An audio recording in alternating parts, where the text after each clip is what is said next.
5:50 left to play in the third period. The New York Giants 2nd and 7 from their 43. Again, Johnson, 45, 50, 45, down to the 40 to the 38-yard line before Charlie Waters made the stop. Well, hello. Thank you so much for taking time out of your day to check out this video. And welcome to the Gridiron. And in my continuing series of possible potential picks for the Giants at number 11, we continue with my third and last wide receiver I'll go over. Although I don't think he's going to be there at number 11. If the Giants want him, they're going to have to go up and get him, and I don't think that's going to happen either. Giants have a few holes they could use to fill, and like trading away their their first, and possibly maybe their second, and maybe something else down along the line to move up 3, 4, 5 spots or 6 spots, whatever it might be, to get Jamar Chase. I don't see that happening, but stranger things have happened. Who knows? The guy's phenomenal. You know, I think it was Mel Kiper graded him out of like a 94 out of 100. I mean, there's really not much this guy can't do. He's 6 foot tall. He weighs almost 210 pounds. He sat out this last year with the COVID, but he had in his pro day he ran a 4.38 40. I think an 11-foot broad jump, 41-inch vertical. Guy's a physical specimen. I mean, what an athlete. What a wide receiver. 2018 was his first year. He only had a little over 300 yards receiving. He had 3 touchdowns. But his one big year he had was 2019. He was a Bolitnikoff Award winner as the best wide receiver in the country. He had 1,780 yards receiving. He had 84 receptions, averaged over 21 yards a reception. He had 20 touchdown receptions, and he did that all at 19 years old. I mean, absolutely phenomenal. But also, let us not forget who was throwing him the ball, the Heisman Trophy winner, Joe Burrow, and then the Joe Brady, the passing game coordinator and the wide receiver coach, was picked as the top assistant coach of the year because their offense was just so phenomenal. He was picked to be the top. He was the top assistant coach in all of college football. After that year, he left and he joined the Carolina Panthers. So now he's with them. So, I don't want to certainly, dilute any of his stats at all because he's good. Okay, but let's keep a little bit of it in perspective. Probably a good thing he also sat out this year too because LSU was not good. They went from 15-0 to 5-5, and to get to 5-5, they had to win their last 2 games of the year, and they barely did that. I think they both won their last 2 games by 3 points each game, so they barely were 500. 2019 averaged 48 points a game. 2020 they averaged 32 points a game. So their production offensively came way down. So his numbers would have came probably way down.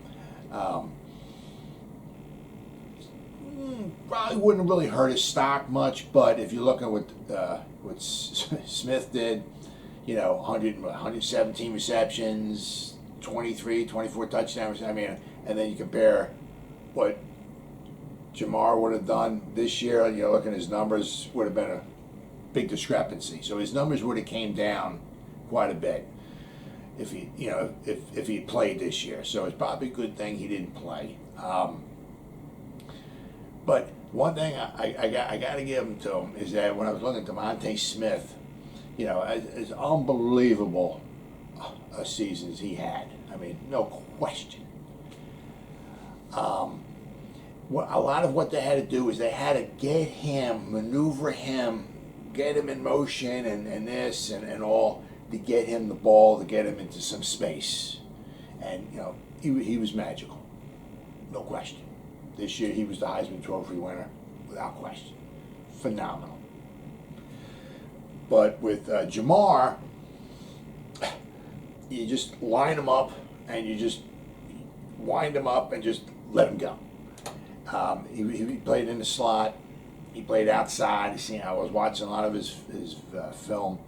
A lot of it's outside. I mean, he can do slant pattern, goes, whatever, anything. You don't necessarily need to have to diagnose crazy ways to get him in open space and then get him the ball. Just let him run his pattern, throw the ball to him, and let him do his thing. I mean, he can out-jump guys, run past guys. I mean, the patterns he runs are just so crisp and clean. He just wins on being a top-notch wide receiver. I said with DeVonta Smith, he's, I mentioned yesterday in my video the game against Ohio State. They had to put him in motion, send him back and forth to try. Because there's a guy on Ohio State mirroring him, and had to send him in motion, had to stop him, go back this way, and send him back this way, just to try to get a step or two on the guy. Then they dump him the ball off and just let him do his thing. I mean, you don't have to do that with Jamar. Also, Jamar's 6 foot, almost 210. I mean, like, Smith is like 175 pounds. So, I mean, Jamar Chase is like about, 35 pounds heavier.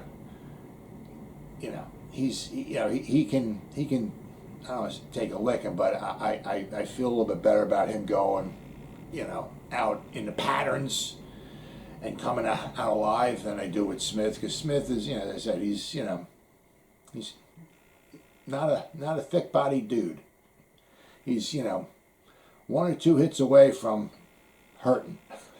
But with Jamar, it just, he's just unbelievable. Absolutely unbelievable. But with the things with the Giants, as far as him getting down to number, I don't think I've seen mock drafts all over the place.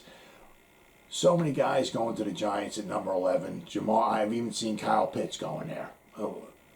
One crazy mock draft from somebody. I don't see Jamar making it to us at number 11. There's too many teams in front of us that need quarterbacks, but also some of the teams in front of us have quarterbacks that could use wide receivers. And if you're going to take a wide receiver, the first one off the board is going to be Jamar Chase, without question. You got Jacksonville, Trevor Lawrence. With the Jets, a lot of what you're hearing is, maybe they might take Zach Wilson. I wouldn't do that. You got a quarterback. I would give the quarterback as much help as he could. Give Sam Darnold as much help as you can and see what he can do. And guess what? If you give him as much help, because they got 3 out of the top 34 picks, give the man some help on offense. See what he can do, and guess what? If he stinks, guess what you'll be drafting again next year. And guess what you can do? We gave Sam Darnold huge opportunity. We gave him this guy, all these guys. He stinks. We're drafting 4th once again. Well, I guess, all right, Sam, you're out of here. This year we're going to take a quarterback because we know you're not the answer. But it is what it is. I don't know what they're going to do, but they got a quarterback. I wouldn't draft a quarterback. But San Fran traded up. I said, they're not taking a punter. They're taking a quarterback. Okay, so then you got Atlanta. You got Ryan, who's 35, going to be 36, I believe, this year. Somewhere along the line, they're going to need a quarterback. They could also use some help on defense, but I don't think there's any defensive player. Micah Parsons, they want to pick at number 4. So they might take Pitts. They don't really need wide receivers. They might take Pitts. Then you got Cincinnati, and then you got the Dolphins. Cincinnati, with Burrows, you're either going to draft somebody to protect Burrows or you're going to draft somebody for Burrows to throw the ball to. Then you got the Dolphins. I'd be hard-pressed if they didn't take a wide receiver, because you got Tua, right? you got to give him some help to somebody you can throw the ball to. So the chance the Dolphins take a wide receiver. Then you got Detroit. Now Detroit doesn't need a tight end, but they just got Goff. They might take a wide receiver. Then you got Carolina. Carolina could probably, a few things, but they could also use a quarterback. They could maybe even take a wide receiver as well. They can take Micah Parsons on defense. Then you got Denver. Denver's got some young wide receivers, but they could use a quarterback. But I mean, you see, I mean, Dallas. I could even see Jerry Jones taking a wide. I mean, wouldn't that be like him? Hey, we got Gallup, we got Cooper, we got ABCD Lamb. Let's take another wide receiver. I mean, it'd be stupid if they did, but you can see in front of the Giants, where we're at number 11, you can see there's quite a few teams that could take a wide receiver, and Jamar Chase is probably going to be the first one off the board, and so I don't think he'd even get to the Giants. And the only way the Giants would wind up getting him is they'd have to trade up quite a few spots, and they'd have to, mortgage quite a few draft picks in the future to trade up that far just to get the one guy.